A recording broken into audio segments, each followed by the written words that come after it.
kingdom of desire, never more so now. So this one's for the madness.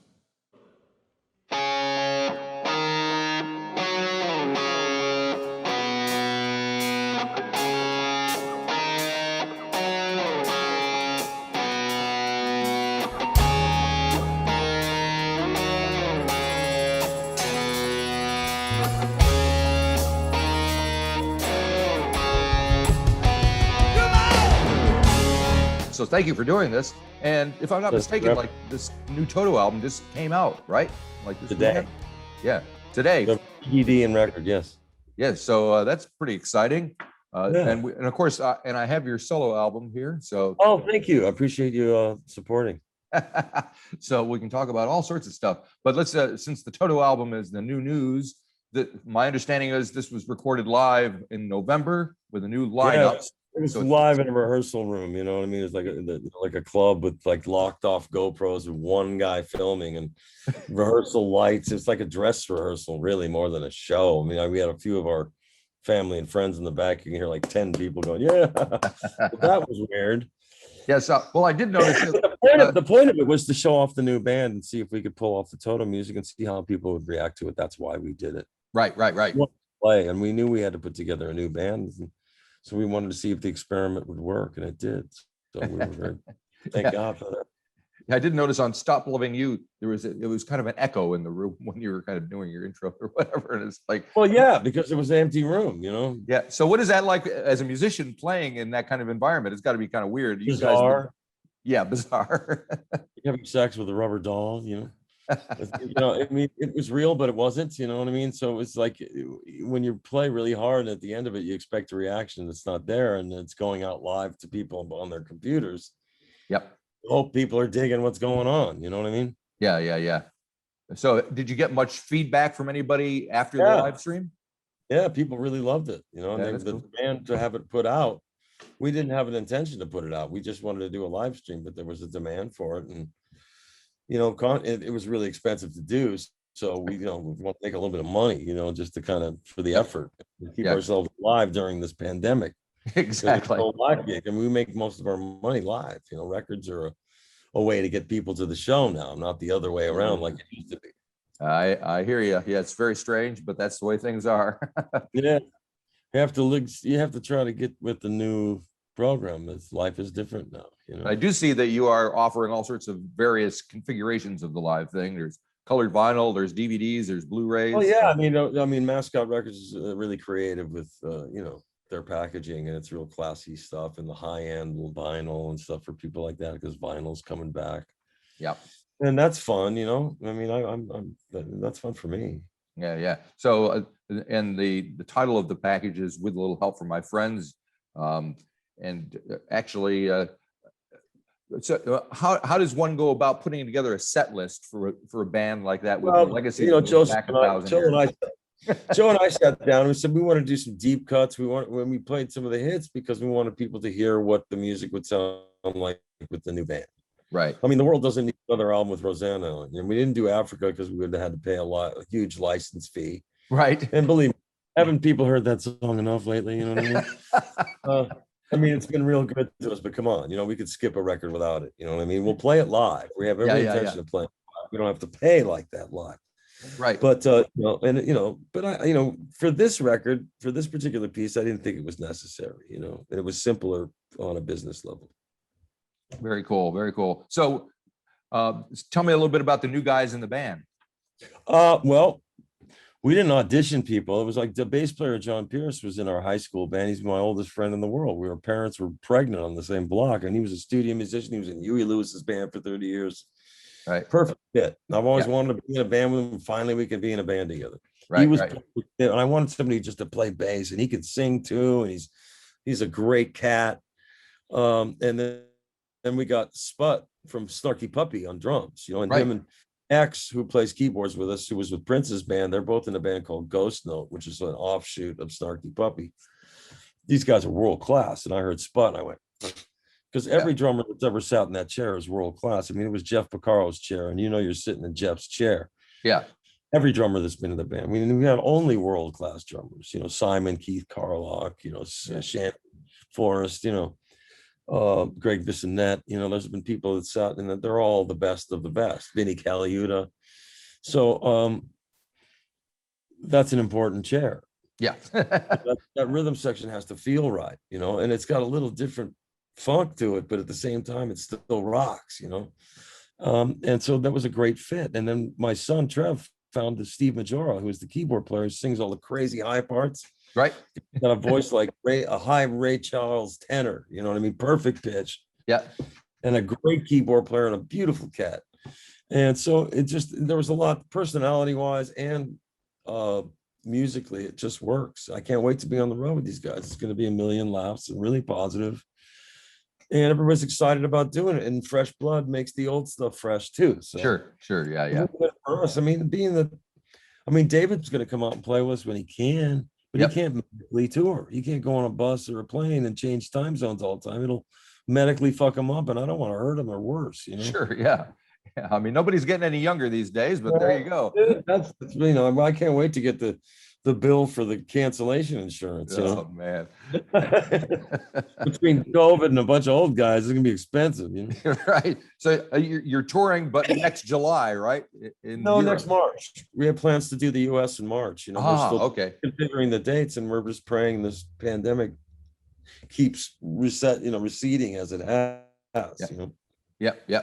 But the pandemic has been good for a lot of musicians. They've had time to kind of reevaluate and sit down and be creative. Oh, sure. Yeah, it was fun for the first few months, but I'm not sitting at home like this. It's been almost 2 years, for God's sake, Yeah.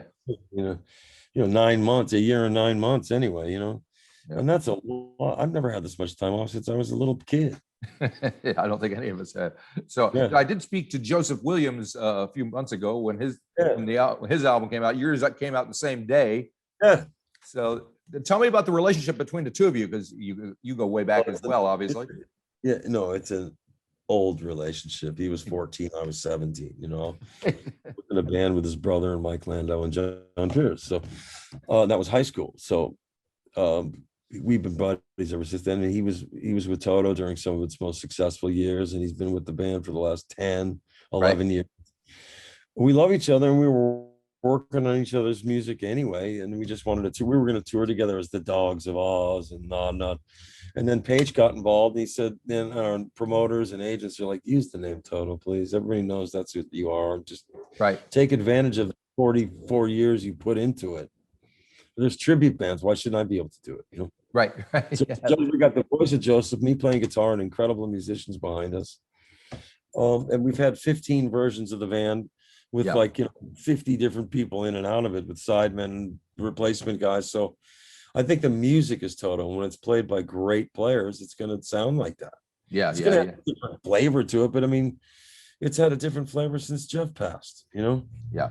And we managed to survive an extra, 35 years on that. So, I mean, I still got, me and Joe want to play. Yep.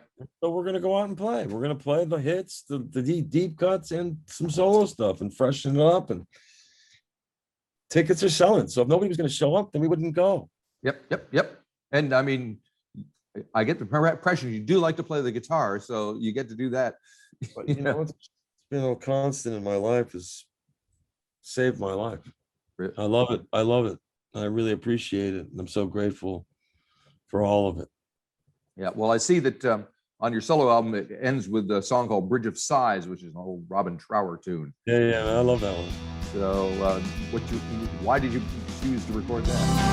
Why so unforgiving? Why so cold? Been a long time crossing Bridge of Sighs. Be a great song to jam on. Yeah. Also, it's a great tune. It's heavy and it's got a darkness to it. And it's fun to play, and it's just a great guitar jam. Yep. That's very cool. Robin liked my version, which really touched me. So did Joe Walsh. Loved his version. Yep. I don't know Steve Winwood, but I sure love that music, and that was music from my childhood. And I had those songs before the first album was even thought of. I didn't write any other songs. I said, well, this is the era I want to take 1971, 72 and bring it into 2020, 21, whatever it is. Yep. Yep. And that's what we did. I did the record in 8 days live, no rehearsals, no demos, no click tracks, didn't cheat with the computer. All the solos are live and real, warts and all. Right. And I'm really proud of it. I made myself do that. You know, that was figured the only fresh thing I could do that would be different. I'm not going to make a Toto Jr. record. I'm not going to make an all instrumental shred record. I just wanted to, take those great jam live in the studio jams from the late 60s, early 70s, like Traffic and Hendrix and Robin Trower and Joe Walsh would make those records primarily live and overdub the vocals. You know, that's what they did. And that's what I did. Cool. Song a day, finish it, ready to mix. Next thing. So any overdubs that we did right after on the spot. Right. Looking through the credits on your album, I saw several tracks or songs were co-written by Stan Lynch, who is a favorite drummer of mine.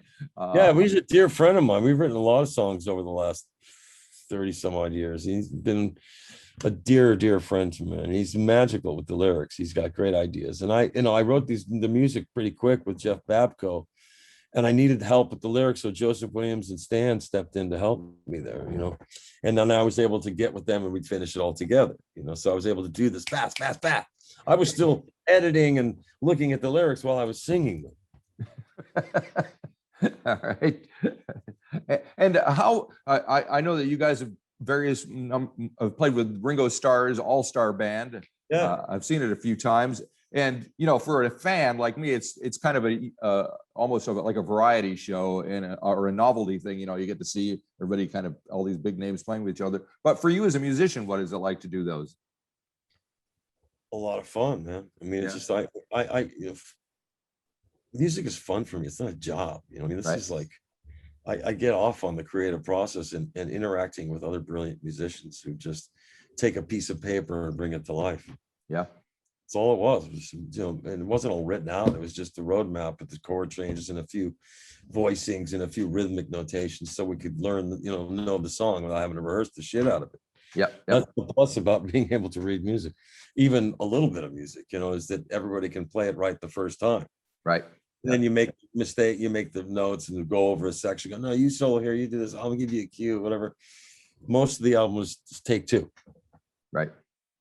And then so we kept, and it was laid me the whole rest of the day to be able to have, look at it, listen to it, finish the lyrics, maybe overdub a double a guitar part around an acoustic thing.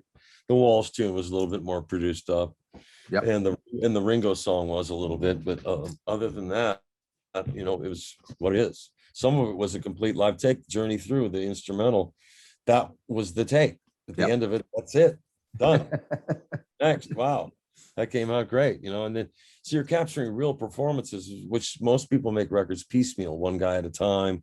Yeah. Cut and paste, and it's all this, sameness and redundancy. Yep. I wanted to keep the we're not quite sure, the tempo slowed down again, then we pick it back up again. It's like Bitches Brew or something, you know what I mean? Right. And to be honest, let's face it, Toto were kind of looked like that as one of those bands that was very meticulous about their production back. Yeah, but at the same time, we really played that shit live in the studio as a rhythm section. Then we put the kitchen sink on it. You know what I mean? All right. Very good. So with the new band and a tour in the works, but not until next year, are you guys thinking about recording? No. Right yet. One thing at a time, man. Joe and I did the solo records. We're going to go out and tour for a couple of years, assuming that all the lights go back on. Right. Oh God, please. Because we're selling tickets and it looks great out there. The opportunities are there. We're ready to go. We got a band. We're ready to go. Please don't fuck this up, And I assume you've played with pretty much everybody and done a lot of things. Is there something you haven't done that you're still pining for? There's a few people I'd love to work with, but I've had a chance to work with almost all of my heroes, I just want to keep doing this. I want to bring this last Toto version to life and have success and do another 10 years and then take another look at it. You know what I mean? Or keep it together as long as I can, as long as there's an audience and a reason to do it. Yeah. I miss the circus. The rock and roll circus is in town. Yes, indeed. So you're 63. Give it another 10 years. Did you think that I mean, back in the day, in the 70s, I'm similar age, nobody thought about playing rock and roll in their 60s. It seemed impossible. Hey man, I'm in a band with Ringo Starr, is going to be 81 in a couple of weeks. You know what I mean? We never thought he'd be doing it either, since the Beatles were only together for 9 years. You know? Right, right. So I mean, that's pretty scary. And I've been in his band for 9 years, and we're very, very close friends. He's one of the great treasures in my life. Right. I never thought I'd see that as the kid that watched the Beatles on Ed Sullivan. You know, I mean, I got to work with Paul and George, you know, and George was a great cat. And Paul's always been great to me. And I had such a wonderful experience with him. And Ringo and I are the one that really have the relationship, you know. Right, right. Yeah, that's very cool. Yeah, it doesn't seem like it. So what motivates you? Just wanting to move forward. I'd love to play music. I want to just keep doing that. That motivates me, you know. And I have a family to feed, but I mean, you know, that's not, you know, I've saved money, but I'm not dying or nothing like that. But yes, it's not being able to do what I love and what my calling has always been, has been very difficult for me. I've never had as much time. It's just never taken a year and a half plus off in my life. Why would I? I love doing what I'm doing. sure. I take a month off and I'm going like, this is insane. Get me back out. You know? Did you discover anything about yourself during that? Yeah, a little bit too much, man. You've had a little bit too much time to go over in your head what you did right and wrong, mostly wrong. Right. And, you know, it makes me depressed and upsets me. And I wish I could, you know, it's too much time in my own head. Right, right. Yeah. Get out of my head and be around people and laugh and play music and try to be a better person and learn from my mistakes. Right. Well, there's something to be said for that. Yeah, there is. Yeah, and you guys have played down here in New Zealand several times over the years. Well, we want to come back. I mean, our last down under trip was really great, man, you know, and I love both. New Zealand was fantastic, just fantastic. What a place, magical place. Yes. Same with Australia, you know. I mean, I do, you know, and now all of a sudden we've discovered an audience there, you know, and it's fantastic. Yep. I mean, I can't tell you how many times I've heard Africa covered by bands down here. Yeah, I mean, I get everything from the Rubber Chickens to everything, you know what I mean? It's taken on a life that we just laugh and go, wow. You know, and it's interesting. It's one of those songs that has grown in, it's like Bohemian Rhapsody. You know, it was big when it came out, but it wasn't that big. Well, I know now it's got a billion streams. Yeah, a billion. We got 3 billion streams as a band. You know, that's pretty fucking good. You know, you know, but a billion, that's a billion. Billions of, you hear a number, you hear a lot, but you don't really realize how big of a number it really is. Right.